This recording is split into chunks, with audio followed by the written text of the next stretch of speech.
tarde, queridos alunos, boa tarde, queridos professores. Nossa, boa tarde aí para a turma de Joca Marques, para a turma de Monte Alegre, para a turma de... cadê a turma do YouTube também? Nós estamos aí com Queimada Nova, com... Aqui também, deixa eu ver, pertinho. Tem o Patrício, quem é Patrício aí, tá? De onde é Patrício? Coloca aí para gente. Então aí, Landry Salles também. Nossa, boa tarde a turma do YouTube também que está acompanhando. E olha só, hoje nós vamos trabalhar com vocês, fazer um breve histórico aí das teorias da administração. Tá bom? Então, vamos ver aqui o nosso roteiro da aula. Então, vamos ver breve histórico das teorias da administração, parte 1 de 3, tá? Nós vamos ver primeiro aqui as teorias que têm ênfase nas tarefas e operações e ênfase nas pessoas. Tá?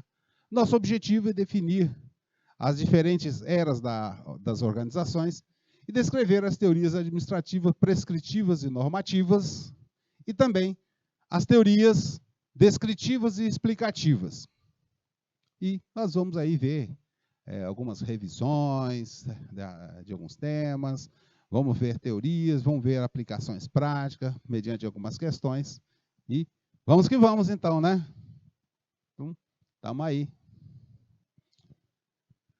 Então, breve histórico das teorias administrativas. Pessoal, a questão aqui é a seguinte, né? Para que a gente possa entender melhor a administração, nós precisamos ter conhecimento das teorias, o processo evolutivo, né? E aí é o que a gente está dizendo aí para vocês, né? O que foi, o que é e o que será a administração. Né? Para isso, nós temos que ver as teorias da administrativa e em que estágio elas estão, para que a gente possa desenvolver um trabalho bom. Boa tarde aí para a turma de Queimada Nova também, tá? Então, vamos aí conhecer um pouquinho, né? Primeiro, o que a gente precisa entender é o seguinte, o que era uma teoria? Aqui, esse conceito que a gente vai falar de teoria aqui, é válido, né, para todas as ciências, que é um conjunto coerente de ideias capazes de explicar relações entre causas e efeitos de determinado fato observável. Então, essa é uma definição válida aí para qualquer área. Né? É um conceito bastante amplo. E também, veja só, as teorias não são ideias que explicam a causa e o efeito, só que uma causa e um efeito, ela pode também, as causas e efeitos podem também se alterar com o passar do tempo, seja pela evolução da sociedade, ou do ambiente, ou seja mesmo pela própria evolução do pensamento. Então, nem sempre uma teoria é uma verdade absoluta, né? Acabada. Né? Até porque, veja só, todas as teorias, né, elas podem ser colocadas a provas e à medida que o mundo vai evoluindo, a sociedade vai evoluindo, pode ter novas visões e novas técnicas, e isso pode mudar a teoria. E as teorias também é construída e associada às práticas que estão em constante processo de evolução, e aí elas também acabam sendo, passando por um processo de experiências e críticas, e podem ser reelaboradas. E assim, a mesma coisa nós temos, né? Na área da administração, que várias teorias vêm se sucedendo, e a gente pode até afirmar para vocês o seguinte, né? Que as teorias da administração, nenhuma delas estão erradas. Todas têm os seus fundamentos, os seus enfoques, porque elas exprimiram, né, ideias e pensamentos em determinado momento. Então, está ligado a uma realidade. Mas o importante é que as teorias elas devem sempre estar expressando a realidade e também está ligada a uma possibilidade de melhoria das práticas administrativas.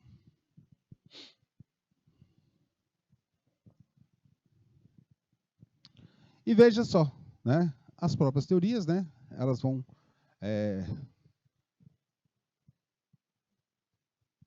também provocando novas ideias, e essas novas ideias trazem redefinições à medida que o nosso ambiente muda. Então, se a situação muda, a teoria também está passível de mudança. Mas toda vez que nós falamos em teoria, nós temos que pensar na possibilidade de ultrapassar. É como se estivesse subindo degraus. Eu subi um degrau, então eu posso subir mais um. E essa ultrapassagem para um patamar mais elevado, nós denominamos de inovações. Então, as inovações vão acontecer o tempo todo. Lembro muito bem ainda, né, no início da minha carreira, e que praticamente não existia computador. Ou estava ainda no comecinho, né, na década de 70, no Brasil. Então, a vinda do computador faz parte de um processo de inovação daquela época. Hoje é comum, mas no tempo passado era comum. Mas aí nós temos que saber o seguinte: agora nós temos que nos posicionarmos como administrador. E como administrador, nós estaremos sempre de frente de alguns paradigmas ou algumas situações. No entanto, nós não podemos ser superficial ou até mesmo ter um desprezo pelo conhecimento. E assim, o administrador, tão lembrado, né, da nossa primeira aula, uma das primeiras aulas que a gente teve, que falava sobre as habilidades do administrador. Então, diante de teorias, nós precisamos ter as nossas habilidades para pensar, para refletir, agitar as ideias, plantar indagações ou fazer questionamentos, né? Analisar problemas e buscar teorias e explicações que permitam desenvolver conceitos e modelos de negócios e proporcionar um sucesso na nossa profissão. Todo esse arcabouço de reflexões, indagações e explicações, nós destacamos aqui para vocês que, principalmente, nós precisamos refletir sobre a realidade de forma contínua para que a gente possa melhorar. Melhorar o quê? Melhorar o nosso ambiente como um todo.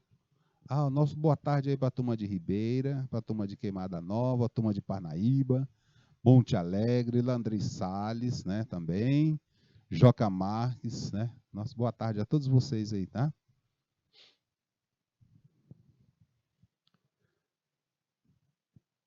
Então, vimos que nós temos que, principalmente, fazer reflexões sobre a realidade para que a gente possa mudar. E mudar para melhor, tá? E outra questão também, nós falamos na aula passada para vocês a respeito, né, do perfil, né, do administrador, né, do profissional. Então, o administrador é um agente ativo e proativo de transformação social das organizações. E vocês vão ver, quando vocês começarem a entrar no mercado de trabalho, bem, mas podem até já fazer a pesquisa, né? Procure anúncio aí para contratação de profissionais na área, né, da administração, inclusive de outras áreas também. Vocês vão ver, dentro das qualificações que são exigidas, né? Aqui é para todo profissional, né? Eles vão dizer assim, proativo e ser um agente ativo de transformação. E ainda mais, né? Quando nós falamos aqui do social das organizações, né, eles falam muito trabalho em equipe também. Então, fiquem atentos nessas questões da administração.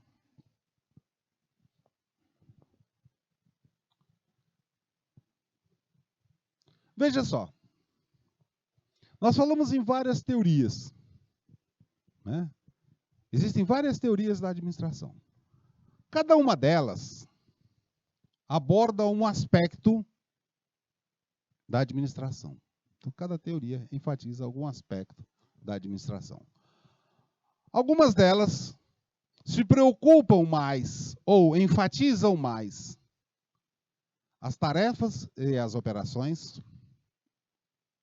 Outras, né, com a arquitetura ou assim, a forma como a organização, como a empresa se organiza, ou seja, a arquitetura. Outras teorias enfocam mais as pessoas, né? Dão mais importância, né, às pessoas. E ainda temos outras teorias.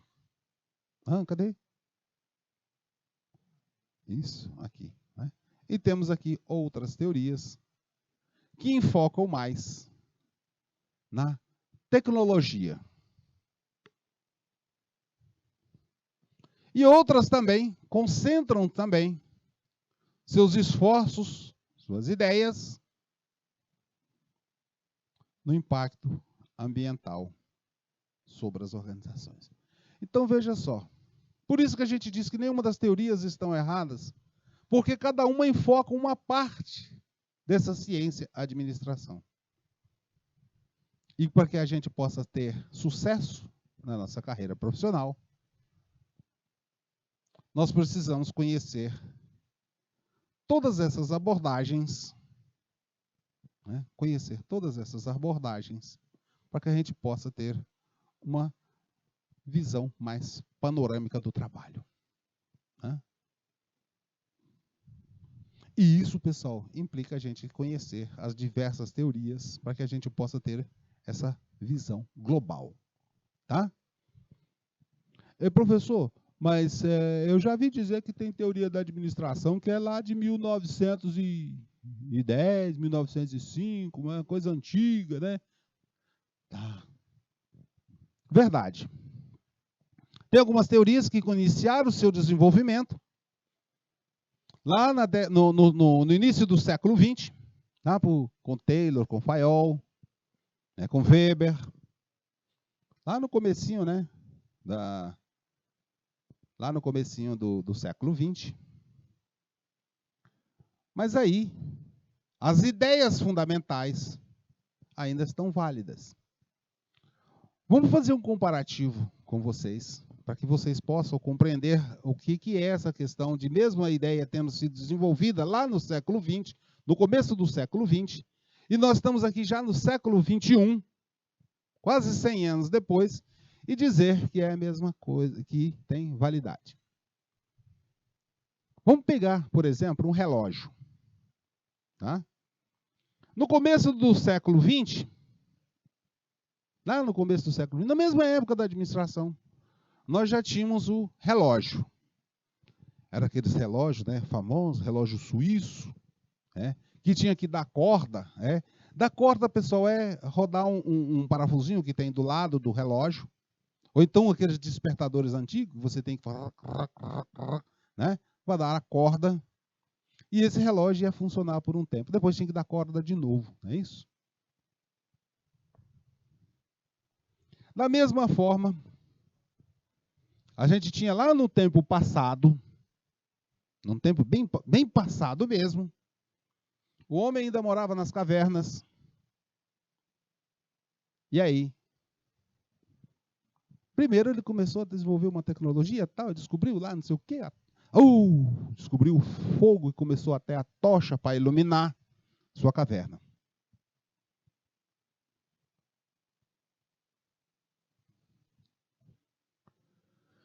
Pois bem, passado o tempo, tivemos aí a invenção do candeeiro, a lamparina. Passado um tempo, Foi inventada a lâmpada incandescente. Essa que a gente vê aí em casa, essas lâmpadas mais antigas, que hoje já não é mais, já é dita-se uma lâmpada antiga, porque é aquelas luzes que ficava, a lâmpada que ficava quente, incandescente. Depois passamos para as lâmpadas frias, que é a gás. E agora nós já temos as nossas lâmpadas de LED. Mas eu pergunto para vocês, qual é o princípio aí? A mesma coisa lá do relógio. Voltando ao caso do relógio. Nós tínhamos lá um relógio. No começo que tinha que dar corda. Hoje nós temos aí, depois passou o seu relógio automático, que não precisava dar corda. Com o balançar do braço, ele já ia dando a corda. Depois passou a ter o relógio digital e hoje o relógio não é mais de pulso, é relógio do celular, é relógio do computador, é relógio de não sei o quê. Tá? Todo canto a gente tem relógio. Qual é o princípio disso? A ideia do relógio é computar o tempo. A ideia da lâmpada, que veio lá da tocha, era o quê? Iluminar um ambiente, não era? Meu professor, o que tem a ver essa história do relógio e a história aí da lâmpada aí da caverna, não sei o quê, quando a teoria administrativa?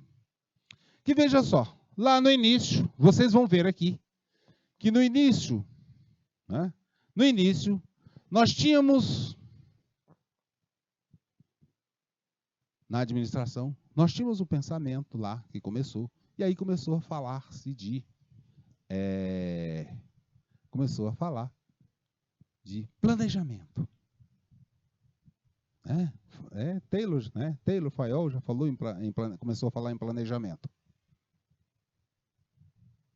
E hoje? Também se fala em planejamento o tempo todo. Tudo que a gente vai fazer se fala em planejar. Tudo, praticamente tudo. Planejar como é que eu vou fazer o curso, planejar como é que eu vou para uma festa, planejar uma festa de casamento, uma festa de aniversário, tudo tem planejamento.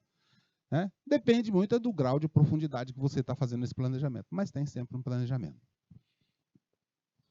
Então, sabendo disso, que temos várias teorias, então, nós, para facilitar nosso estudo, nós dividimos ou agrupamos as teorias conforme a sua ênfase. A primeira delas, nós falamos da ênfase nas tarefas e obrigações, e aí nós vamos tratar a administração científica. Quando nós agrupamos também as teorias que estão ligadas à estrutura organizacional, e aí nós temos a teoria clássica da administrativa, a teoria da burocracia, a teoria estruturalista e a teoria neoclássica. A ênfase nas pessoas, temos aí a teoria das relações humanas e a teoria comportamental. Quando nós vamos para a teoria, a ênfase na tecnologia, nós estamos com a teoria neoestruturalista e com a ênfase no ambiente, temos a teoria de sistema e a organização de sistemas sociais e a teoria da contingência. E recentemente, entrando nessa era da informação, nós temos alguns desdobramentos e alguns desafios mais recentes das teorias da administração. Nós agrupamos dessa forma, pessoal, para facilitar o nosso entendimento. Sabe por quê? Se nós fôssemos fazer um estudo, considerando em ordem cronológica, nós estaríamos falando de teoria da administração científica, depois teoria clássica, depois a gente estaria falando de burocracia, falando de teoria das relações humanas, voltando na teoria da burocracia, depois passando para, novamente, a teoria da comportamental, depois ia voltar, ia ficar um vai e vem danado. Então, a gente organizou para que a gente, quando a gente vê a ênfase, pela ênfase, fica mais fácil a gente compreender essas teorias. Tá? Não a gente teria aquele vai e vem danado, né? E aí fica bem mais complexo para entender. Assim, nós precisamos entender como é que funciona aí, né? As características, né? Que marcaram a era da indústria. Então, O nosso estudo começa, né, na era da indústria. Então, e qual era a característica desse período? Lembrando para vocês, assim, agora nós estamos nos retornando a um tempo passado e observando conforme era a era da indústria. Na era industrial, pessoal, como características nós temos aí uma estabilidade, uma previsibilidade, um conservadorismo, rotina e especialização.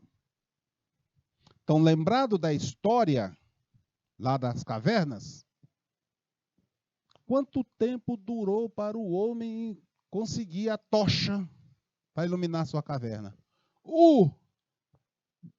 Milhares de anos. E depois até ter o lampião, o candeeiro. O candeeiro é nosso aqui do Nordeste, né? E aí, para ter o lampião, ou então o candeeiro, passou-se mais anos e anos que depois do candeeiro para ter a lâmpada elétrica, o tempo já foi curtinho da lâmpada elétrica, a lâmpada incandescente para ter a lâmpada fluorescente, já foi mais tempo curto, para passar o LED mais curto. Veja, pessoal, que nessa era da indústria, as coisas aconteciam, demoravam bastante tempo. Quanto tempo demorou para o homem conseguir sair do motor a vapor para o motor a combustão? Muito tempo. Quanto tempo demorou para conseguir ter o primeiro computador? Muito tempo. Só que agora a gente já tem o computador, aí eu já tenho mais um aplicativo, tem mais outro, tem mais outro, tem mais outro. Todo dia tem novidades, não tem? E essa era da informação é altamente veloz e é totalmente diferente. Então, fazendo esse comparativo, nós temos um período de grande estabilidade, previsibilidade, conservadorismo. Lembrando que nessa era, pessoal, nós temos também compreender como é que estava acontecendo os fatos sociais mundo afora. Né? E veja só, nessa era, nós falamos, né, de resultado da produção, nós estávamos falando simplesmente num mundo mais físico, mais concreto, produtos concretos. Ô, professor, e todo produto? Não. Produto concreto, nós estamos falando de bicicleta, de moto, de queijo, nós estamos falando de pão. Produto que eu consigo pegar. Agora é o seguinte, nós temos produtos que, agora já na nossa era, produto que não consigo mais pegar.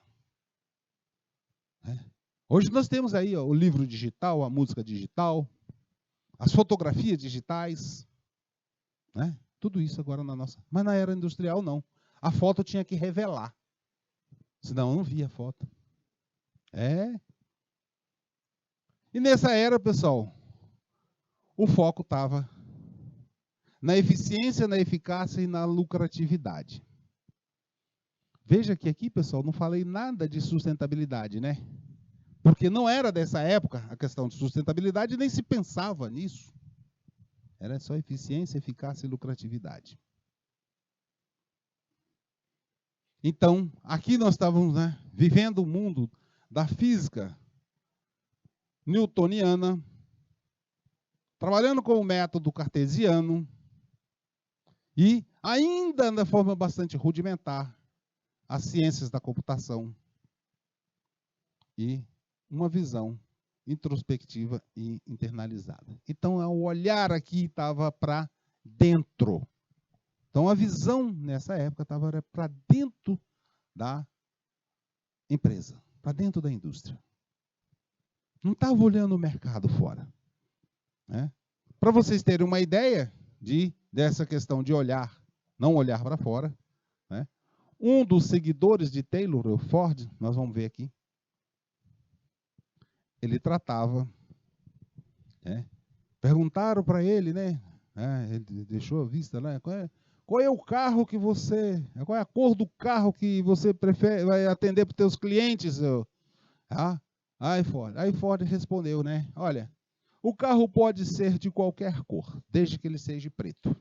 Quer dizer, ele não estava olhando o cliente, se o cliente gostava de um carro amarelo, vermelho, verde, azul, não. Para ele, o carro tem que ser preto. E vocês podem ver que, né, o início dos carros da Ford era só preto mesmo. Né?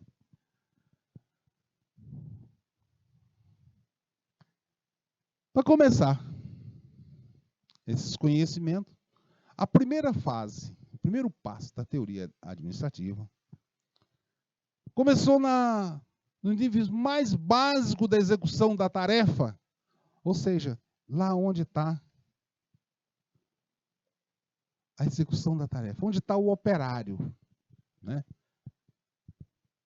Não é que não era tão importante, é importante, tanto é que ainda hoje é utilizado pela indústria, as ideias, né, e os pensamentos ainda são pilares da indústria, né, atual e também desses nossos fast foods. É importante, é. Então os estudos começaram lá na tarefa. E ainda hoje tem muita coisa aplicada. É claro, não da mesma forma, mas é como se fosse assim, né? Naquele tempo a gente teria lá uma tocha, aí hoje nós estamos com a lâmpada LED, né? Então, quer dizer, tem os refinamentos que aconteceram, os aprendizados ao longo do tempo. E assim, nós podemos dizer que a ênfase na tarefa foi iniciada com a administração científica. E assim, nós podemos começar a conhecer, está aí o Taylor para vocês, né? Um engenheiro, Frederick Willis Taylor, que foi de 1856 a 1915, o seu período de vida. Ao fundo, né, aqui, várias máquinas, e aqui, alguns pressupostos fundamentais da administração científica.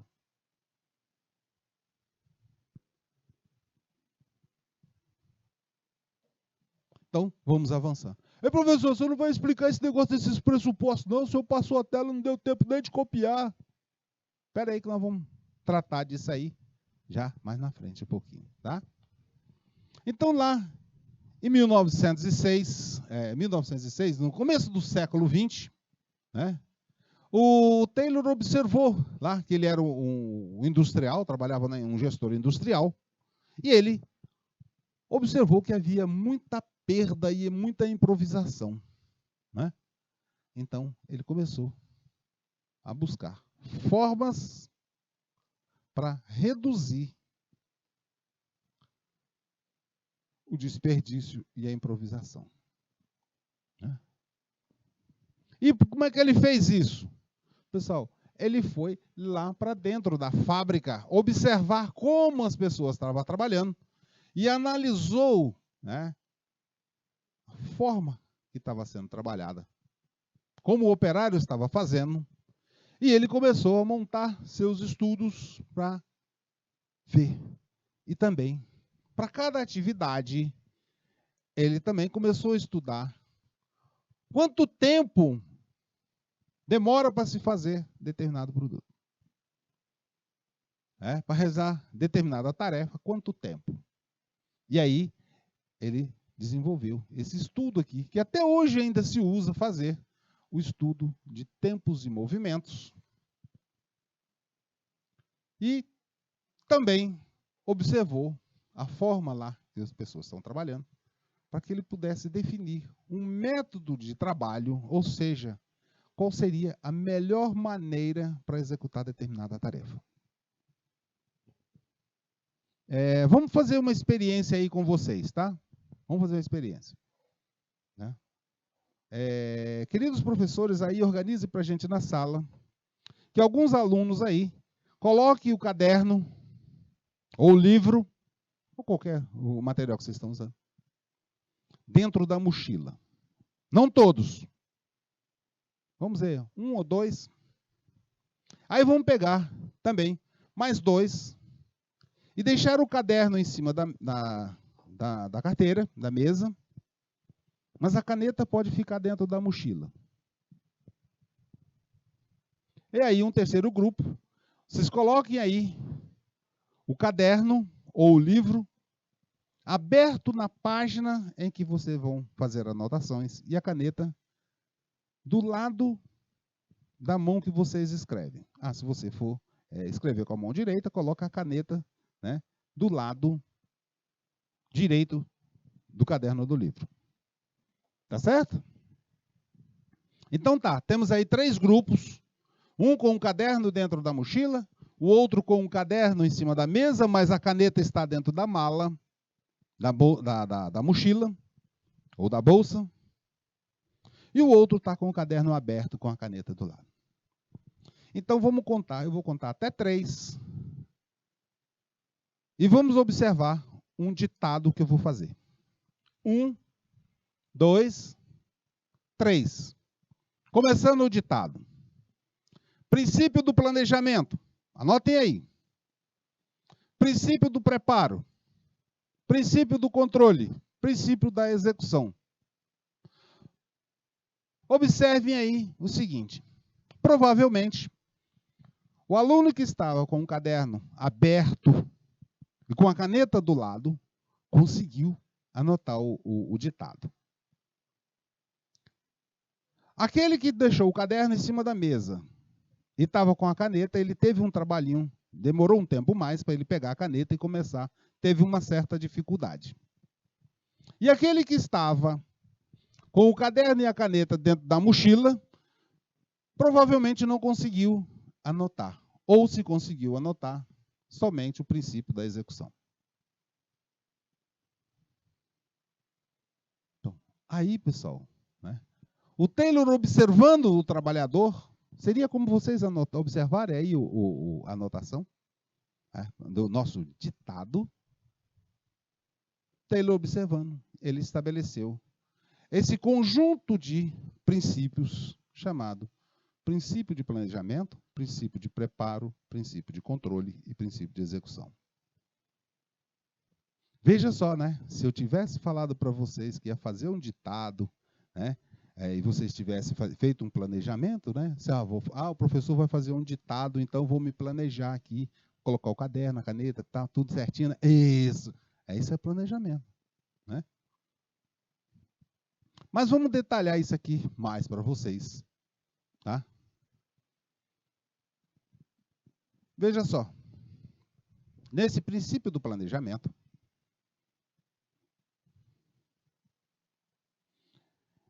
ele trouxe a ideia que ele observou, improvisação, um funcionário, né?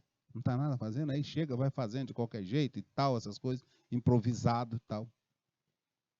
Então, nesse princípio, Taylor desenvolveu ele para substituir, né, no trabalho o critério individual do operário, ou seja, cada operário faz do jeito que quer, ou seja, a improvisação e a atuação do empírico prático. E ele passou isso aí para trabalhar com métodos e procedimentos científicos. Então, agora já faz um planejamento. Mas só que ele fez uma forma, colocou mais um detalhezinho aí no meio. Ele disse assim que esse planejamento não é feito pelo operário. Ele disse que o planejamento é de responsabilidade da gerência e não do trabalhador. Até porque, para Taylor, o trabalhador é responsável pela execução da tarefa e não pelo planejamento.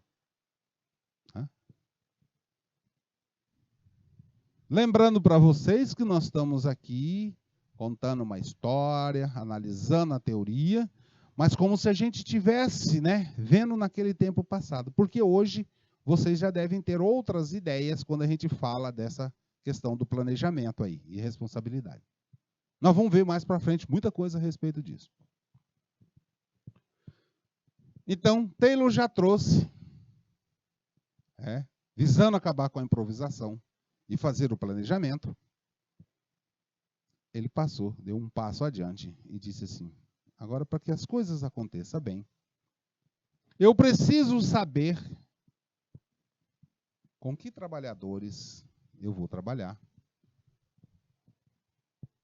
né, e como eu vou treinar. Vamos ver esse princípio do preparo aqui, é o seguinte, a seleção. Aqui esse princípio trata da seleção e do preparo ou treinamento para realizar a tarefa. Vamos pensar o seguinte, olha. Vamos pegar para saúde, né?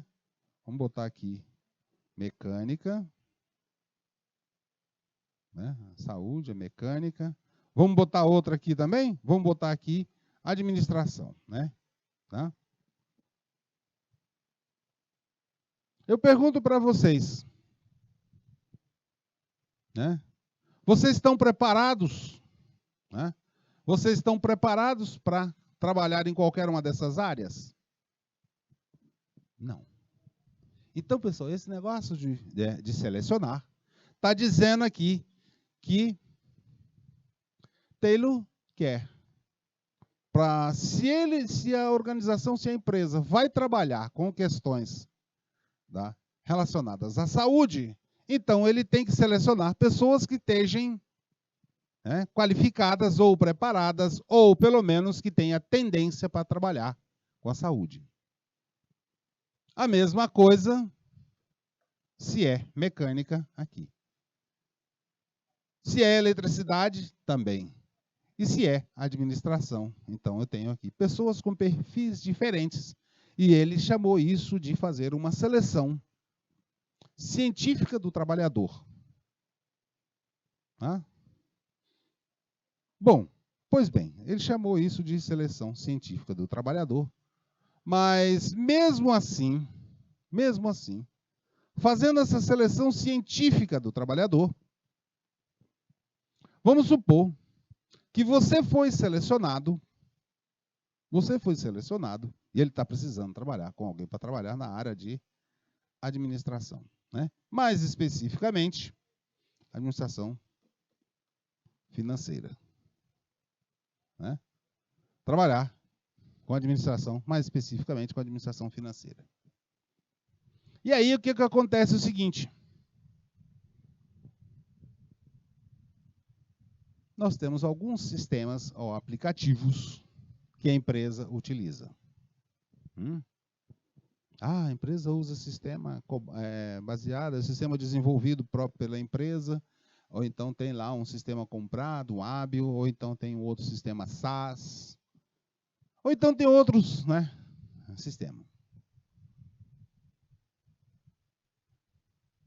Professor, eu não sei nem de onde vem, nem para onde vai esses sistemas que o senhor está falando aí, o SaaS, não sei o que e tal, né? Então, mesmo você tendo noções ou conhecimentos da área de administração financeira, você precisa ser preparado e treinado para que você possa produzir mais e melhor. Essa é a ideia desse princípio. Nós já temos aqui dois princípios, né, de 1916, tá, de Taylor, que hoje está também valendo, não está?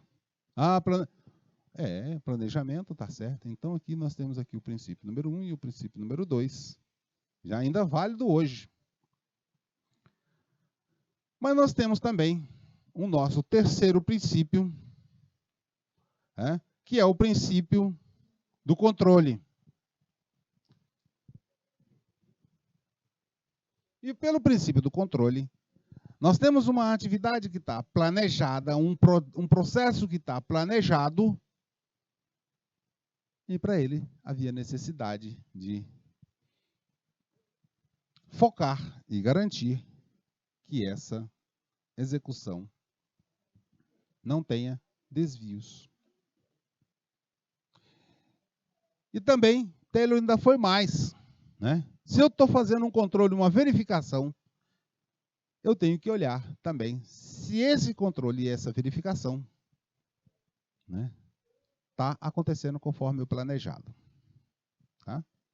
Hoje nós temos alguns conceitos um pouquinho mais avançados com relação a isso, tá? Então, aqui, a ideia aqui era verificar. Nós vamos botar de azul, tá melhor. Né?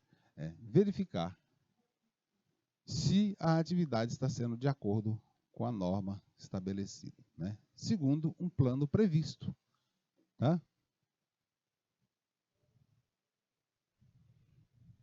E a gerência aqui, ela se incumbe, a gerência se incumbe de verificar o que está saindo fora do padrão para fazer correções.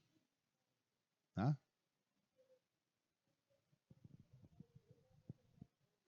Então, o terceiro princípio também está válido hoje? Tá. O princípio tem essas características, né? Ser elásticos. Mas aqui nós também temos o outro quarto princípio, né? Que é o princípio de distribuir as atividades e responsabilidade. Vamos supor que você vai montar uma panificadora, uma padaria, e aí você vai ter...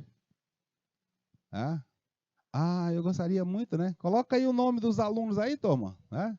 Joca Marques, André Salles, né? Monte Alegre, Parnaíba, Queimada Nova, né? Ribeira do Piauí. Coloca o nome dos alunos aí para a gente já começar a botar personagens aqui, deles aqui. Eu vou gostar muito. E aí, nesse princípio de execução, nós estamos lá. Vamos botar aí para fazer uma pizza, né? Então, vamos botar 3 personagens aqui na pizza. Um personagem vai ser o quê? O pizzaiolo, cuja atribuição do pizzaiolo vai ser o quê? Fazer a pizza. Nós vamos ter uma pessoa que vai estar fazendo o nosso atendimento por telefone, e pegando as encomendas, ou então o pessoal do atendimento do balcão que vai estar atendendo e pegando as encomendas. E vamos ter uma outra pessoa que vai estar recebendo esses valores. Então, aí eu estou distribuindo as atividades e colocando também as responsabilidades para cada um. Então, assim, os 4 princípios de Taylor, lá no início do tempo, estão valendo até hoje, tá certo? Então, pessoal, nós já estamos no limite desse bloco, Vamos dar uma pausa e voltamos já já para continuar com vocês, tá? É rapidinho, tá de volta.